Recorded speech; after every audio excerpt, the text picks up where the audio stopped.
اور یہ وہ دور ہے جب چائنا سمیت ایران کے علاقوں تک تاتاری فتنہ، ہلاکو خان کا فتنہ اسلامی سلطنتوں کو برباد کر چکا تھا، اور خلافت بنو عباس اور خلافت بغداد کو تاخت و تاراج کرنا ہی چاہ رہا تھا، قریب تھا،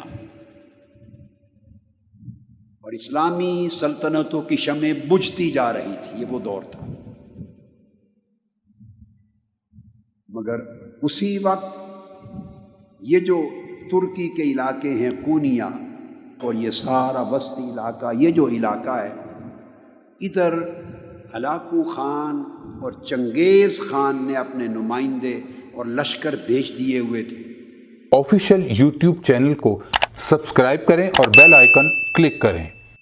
اور مسلمانوں کی سلطنتیں تیرہ و تار تھی، چھوٹے چھوٹے ٹکڑے تھے، الگ الگ چھوٹی چھوٹی ریاستیں تھیں، برائے نام کوئی سلطنت تھی، قبائل تھے، قبیلے تھے، ان کے حکمران تھے، ان کی اپنی چھوٹی چھوٹی فوجیں تھیں، کاروان سرا تھے، صوفیاء کی خانقاہیں تھیں، کوئی مسجدیں تھیں، جداگانہ ماحول تھا۔ اور جب کوئی سلطنت مؤثر نہ تھی تو اس روئے زمین پر لوگوں کے دلوں میں ایمان کی شمع صوفیاء کرام کے ذریعے روشن تھی۔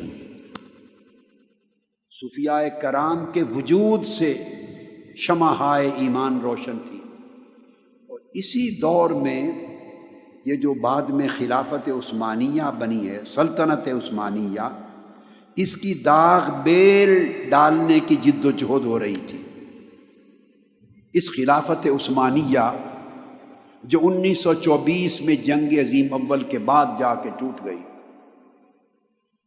اس کا بانی ارطغرل، لکھنے میں ارطغرل آتا ہے، ارطغرل، مگر ٹرکش زبان میں غین نہیں بولتے، ارطغرل، یہ بانی ہے۔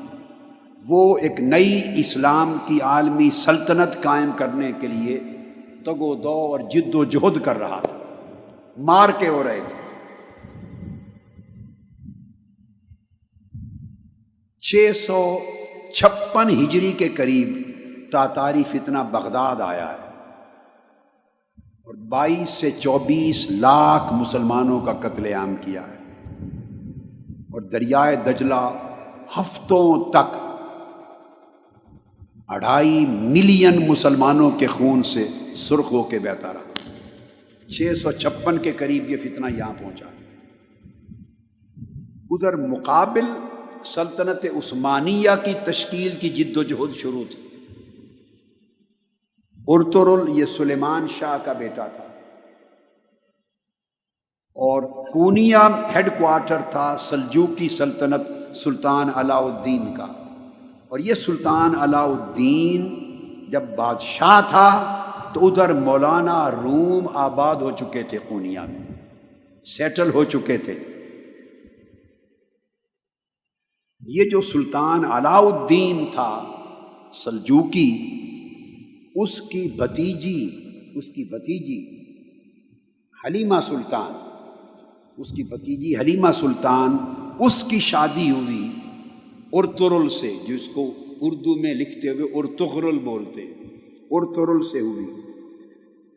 اس کے 3 بیٹے ہوئے، اس کا چھوٹا بیٹا، اس کا نام تھا عثمان۔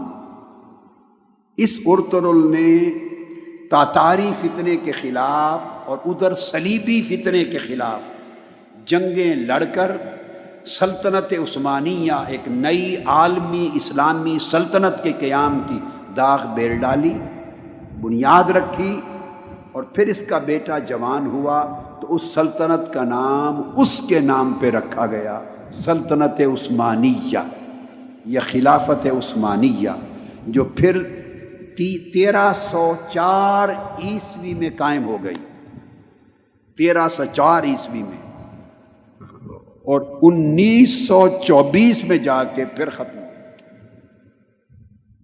جب کیلیفیٹ کا انسٹیٹیوشن توڑنے کا اعلان ہو گیا۔ یہ ضمناً ایک تاریخ کی چھوٹی سی جھلک تھی، وہ بتائی میں نے۔ یہ وہ دور تھا جب مولانا روم آئے، یہ ارطغرل جس کی میں نے بات کی سلطنت عثمانیہ کا بانی، اس کی ڈیتھ ہوئی ہے 680 میں۔ وہ زمانہ شیخ اکبر محی الدین ابن العربی کا تھا، ان کا وصال 640 میں ہوا ہے۔ وہ ان سے رہنمائی لیتا تھا قدم قدم پہ سلطنت عثمانیہ کے قیام میں، ٹرکش سورسز، تاریخی سورسز کے مطابق، ٹرکش سورسز کے مطابق ان کی لمحہ بلمحہ رہنمائی تھی شیخ اکبر محی الدین ابن العربی کی۔ سمجھانا مقصود یہ ہے کہ جب لوگوں کے دل ٹوٹ گئے تھے، سلطنتیں منتشر ہو گئی تھی، حکومتیں تیرہ اتار ہو گئی تھی، امت مسلمہ کا کوئی مرکزی محور نہیں تھا ان کو سنبھالنے والا، تو عالم اسلام کے اندر مسلمانوں کا ایمان صوفیاء کی وجہ سے قائم تھا، محفوظ تھا۔ یہ وہ دور ہے جس میں مولانا روم بھی آئے ہیں، اور سلطان شمس تبریز جب وہ کونیا پہنچے تو 642 ہجری میں مولانا روم فقر کی مسند پہ جانشین ہوئے۔ مولانا روم کی وفات 672 ہجری میں ہوئی اور پیدائش 604 میں ہوئی، 604 ہجری میں۔ اب آپ کو آسانی سے، تاکہ زمانہ سمجھ میں آ جائے آسانی سے،